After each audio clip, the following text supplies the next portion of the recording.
Ano ang parallel salam? Ang parallel salam ay isang uri ng kontrata sa Islamic finance kung saan ang isang institusyon, halimbawa, bangko o kooperatiba, ay pumasok muna sa isang salam contract sa isang grupo ng magsasaka para bumili ng produkto sa advance payment.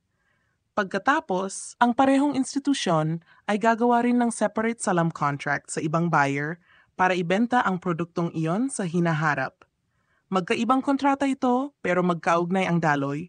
Unang salam contract, nagbibigay ng puhunan sa magsasaka.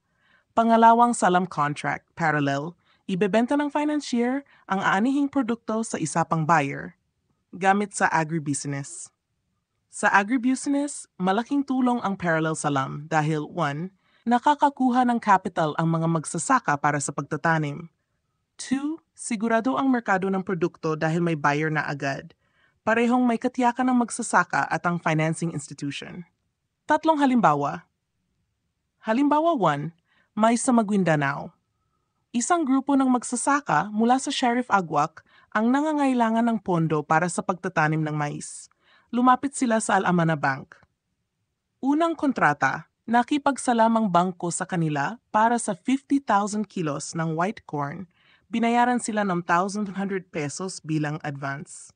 Pangalawang kontrata, gumawa naman ang bangko ng parallel salam sa isang food processing company sa Cotabato City na bibili ng parehong dami ng mais sa mas mataas na halaga, payable upon delivery.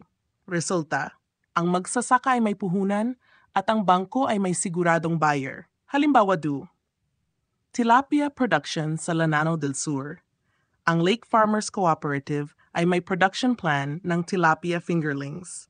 Unang kontrata, tumanggap sila ng 2,000 pesos mula sa Islamic Bank bilang advance payment para mag-produce ng 100,000 tilapia fingerlings.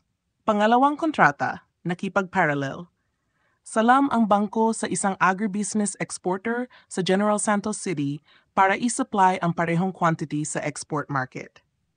Resulta, ang kooperatiba ay nakasecure ng capital at hindi nag-alala ang bangko kung saan dadalhin ang produkto.